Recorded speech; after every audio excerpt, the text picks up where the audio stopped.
Le président Bassirou Diomaye Diakhar Faye vers l'abrogation partielle de la loi d'amnistie, le président a donné un avis favorable sans observation. Alors, peut-être restons sur cette phrase.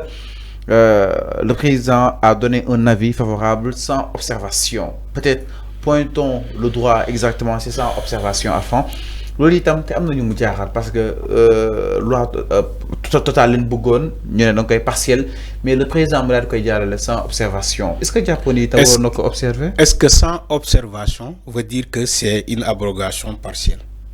Est-ce que non partiel non partiel dafa mel ni lañuy jàllale Fallou dafa mel ni du total nag Fallou am Thierno Alassane Sall nee na farce la Fallou il faut pas c'est-à-dire que en justice da ngay moytu yeneen expression yi bu la leeree ni que xamoo ci dara. Est-ce que le président a dit sans observation ni que loi bi dañ koy abroger partiellement? Déedéet waxul loolu. Qu'est-ce qu'il y en a réellement? Dañ ko soumettre la proposition. La ñuy wax.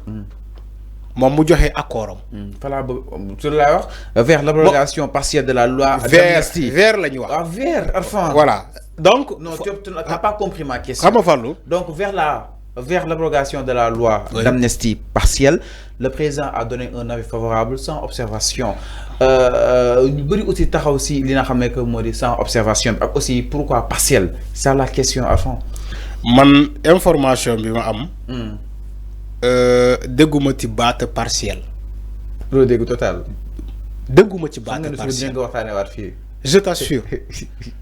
Information bi ma am dégguma ci abrogation partielle. Ci yow laa ko déggee ak yeneen chroniqueurs yoo xamante ne ils sont contre l'État wala à tout prix état lu mu def baaxul. wala le régime là lu mu def baaxul. ñoom ñooy wax ay abrogation partielle. Dégg naa ay nit ñi naan sax comme Thierno Alassane Sall. waa Pastef dañoo bëgg a protéger seen nit di enfoncer ñeneen ñi loolu c'est faux man li ma dégg ni président dafa joxe accord am du loolu. Je t'assure de loolu. Lan moo xew. Ce qui est sûr, la loi là, Inch'Allah, dinañu ko voter plénière le 2 avril. Plénière bi le 2 avril. Le 2 avril, vous saurez lan mooy xew. Waaw ba duñu ko rité nag. Le 2 avril, Inch'Allah, Sénégalais dinañ xam ndax dinañ ko abroger partiel wala dinañ ko abroger lii ak lii. Mais ce qui est sûr, Fallou, il faut pas que les gens manipulent les autres. Les uns manipulent les autres. La loi sera abrogée. Le 2 avril, les députés là, dinañ dem ci séance plénière, Inch'Allah, ñu abroger loi bi définitivement. Maintenant, si vous voulez vous verser dans la manipulation, oui, le président de la République a donné son aval sans observation sur l'abrogation partielle. Il n'a jamais dit abrogation partielle. Donc, d'accord, exactement. Même le député de PASTEF qui a donné la proposition, Amadou Ba. D'accord, c'est partiel. Non. Même le député de PASTEF qui a donné la proposition de loi, Amadou Ba, il n'a jamais mentionné abrogation partielle. Mais je te parle des informations. Dama ne. Thierno Alassane Sall ne ko total lii farce la ngeen bëgg a Assemblée nationale. Enfin non yaa ngi daanu nag afan. Amadou Ba musul. Enfin lu factuel la. Déedéet Amadou Ba waxul baatu partiel. Waxul loolu. Waxul baatu partiel. Donc nañu bàyyi yenn débat yi di naan woy Thierno xam nga je sais que Thierno Alassane Sall aussi moom moo nekk di alimenter ce débat là di naan woy waa Pastef dañoo bëgg a seppi seen nit protéger leen kii ne mais ñoom waxuñu loolu Thierno Alassane Sall moo ne Sénégalais yi moom il a proposé une abrogation totale mais dafa fàtte. Non avant c'est partiel avant. dafa fàtte ay yeneen soubassement. Avant Sénégalais dañuy seetaan avant et que l'information commentaire certes ce commentaire dafa libre mais quand même l'information est intacte l'information dafa nekk loo xam ni itam dafa sacré soo paree mën na ko commenter nag librement mais pour rappeler que ni abrogation partielle de la loi d'amnistie l'Assemblée nationale en séance plénière ce 2 avril 2025 Inch'Allah mais c'est partiel pour ñu bàyyi si xel afan léegi nag après soo neexee mën na koo commentaire comme ni nga ko bëgg a commentaire mais en tout cas Assemblée nationale ni ki le 2 avril dafa seen abroger li nga xam ne que moo di cette loi de manière partielle je pense que c'est clair enfin parce que en fait sooy def nii da ngay réeral li nga xam ne que moo di sénégalais. partiel là encore une fois dama ne baatu partiel yéen a koy jël. non partiel là léegi xaaral ba le 2 avril. Inch'Allah. Voilà. Non partiel là xaaral ba le 2 avril ñu parce que xam na l'information est sacrée. Certes ce commentaire libre na. dama ne Fallou. man li ma lay wax nii dama ne. Alors le 2 avril mën naa ko lire dama ne le 2 la avril proposition portant interprétation de la loi d'amnistie du député de la majorité Amadou Sall a atterri sur la table du président de l'Assemblée nationale El Malick Ndiaye qui a fait l'annonce et informe le président de la République Bassirou Diomaye Diakhar Faye à donner un avis favorable sans observation. Par conséquent, la commission technique est prévue le 21 mars et la plénière le 2 avril. En effet, dans son article premier de la proposition de loi d'amnistie, il est stipulé que sont amnistiés de plein droit tous les faits susceptibles de qualification criminelle ou correctionnelle ayant exclusivement une motivation politique, y compris ceux commis par tout support de communication entre le 1er février 2021 et le 25 février 2024, tant au Sénégal qu'à l'étranger. Mais les faits se rapportant à des manifestations ne sont pas compris dans le champ de la loi que s'ils ont une motivation exclusivement politique. C'est ça. Donc, la même source de préciser qu'au sens de l'article 3 de la loi numéro 2024-9 du 13 mars 2024, l'amnistie ne préjuge ni aux droits des tiers ni aux droits des victimes à une réparation. Toujours selon les contenus de cette loi, la contrainte par corps ne peut être exercée par les condamnés ayant bénéficié de l'amnistie. Madame niñ bàyyi woon mu ñu leen jëliwaat encore une fois si ce n'est pas à la requête des victimes de l'infraction ou ayant leur droit en tout cas mu nekk abrogation partielle de la loi d'amnistie. Donc niki li nga xam ne que moo di le 21 mars dañ ko daal taxawal le 2 Inch'Allah en séance plénière. Parce que dafa xam na l'information dafa xaw a sacré. dama ne Fall mën na ko commenter nag aussi mais encore une fois li ñu fa war a mën a taxawal mooy partielle moo war a dem foofu assemblée nationale. léegi pare nga. Ok. boo gisee ma wax la ni que baatu partiel bi mënuñu ko wax léegi parce que ñoom ñoo ne loi bi sax mënuñu laa wax fait yi la couvrir loi bi que les députés de la majorité de Benno Bokk Yaakaar ont voté ñoom sax ils ont des problèmes pour wax sénégalais ni que ça fait bi lii lan voilà seuls les faits ayant exclusivement une motivation politique seront amnistiés. C'est quoi les faits? Et les faits politiques, c'est quoi?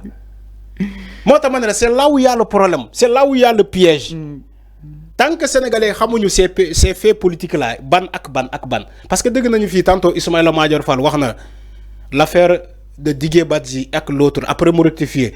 Tantôt, nous avons dit bi bokul. Même Sénégalais, ils sont bop. Nous avons dit loi d'amnistie, ces faits-là la couvrir. On a dit des faits ayant des connotations politiques. La loi bi couvrir mais mënuñu la wax les faits exactement.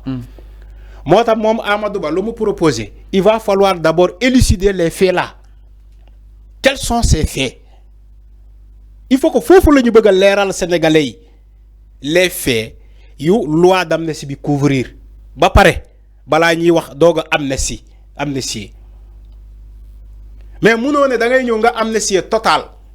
Te yow mënoo wax sénégalais quels sont ces faits là parce que ces faits aussi kenn jugé wu ko ba xam ni fait bi kenn jugé wul les faits là Macky Sall dafa xëy rek ne gars yi voté leen loi d'amnistie ba pare mu ne les faits politiques quels sont les faits politiques ayoo xam nga ko.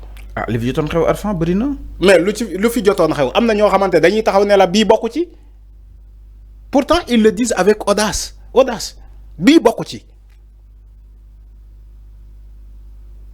Tant que sénégalais xamuñu ces faits là moy ban ak ban motax mané la ba mënuma wax baat partiel parce que bala ngay wax baat partiel il faut d'abord nga léral yan faits la quels sont ces faits. C'est là où je suis d'accord avec Amadou Ba il faut nga wax sénégalais ces faits là pour ñu xam ko mais ñun xamuñu les faits. mais Thierno nee na dafa am ñu bëgg protéger ci loi bi. Voilà motax Thierno di wax lo parce que tant que xamoo faits yi tant que xamoo ces faits yi moo tax bëgg ñoo ci total bi. voilà non je rectifie.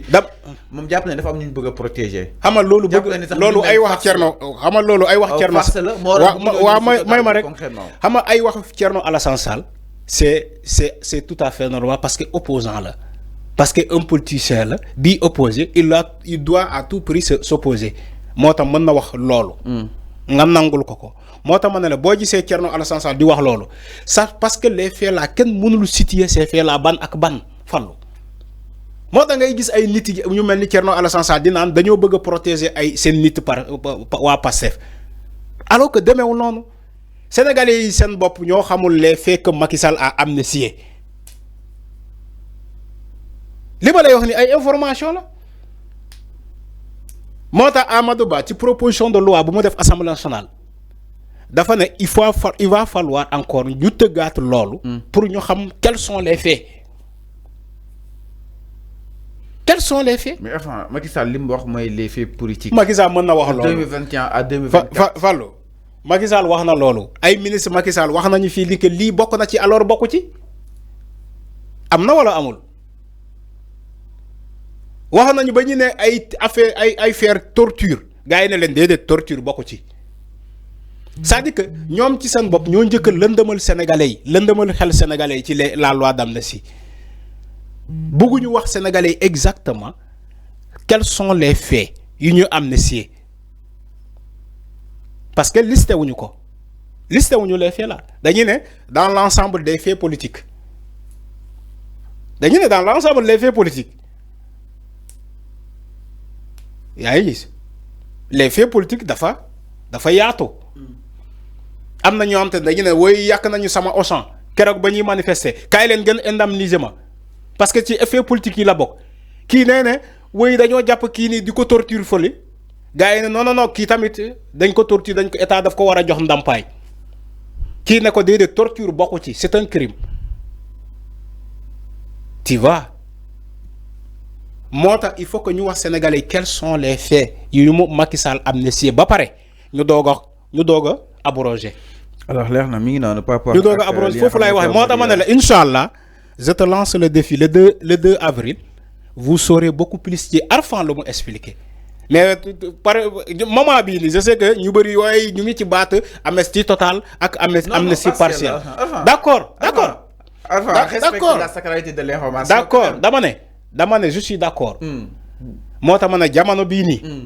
Donc on se lance un défi à fond. jamono bii nii partiel yow nga ne total. non waxuma total. déedéet Fallou bu ma waxaloo li ma waxaloo waxuma total.